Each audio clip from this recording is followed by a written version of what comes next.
bamwe abetabira okutendekwa okundi eihanga ryabo harimu abeegi ba Kashenyi Senior Secondary School, St Joseph Kyarubingo n'abantu ba buriijo kandi aba batendekirwa by'okwerinda nabarikukurra okutendeka abantu okundi eihanga ryabo.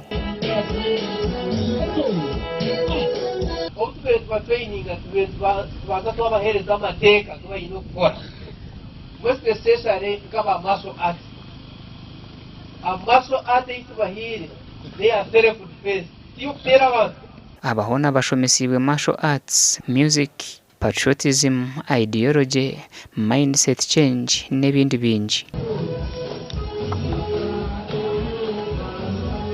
Yakuba tukatandika n'abana nka rushanju na 5 hataba passing erizoba baba ari abana rushanju na nina na bana so ababi harina baruira mukacha bashashira mukacha abo twabikiriza. Umujwekero wa president kandi okorera kutongoza ashabire bakuru b'amashomero okugumiza muno babangira aba. Person to be patriotic in Ghana ni kugambira, first of all it is identity.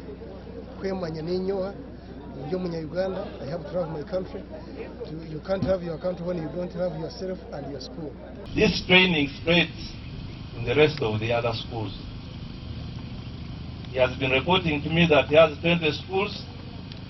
I hope that all these schools will be trained. Bashikira ha mushomogu bagugambireho.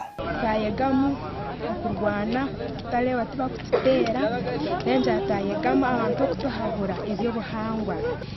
Wabasa kwerinda kale kugira nk'abana mu ishomero batakabasa kurwana. Gasha kwa Anthony Twine.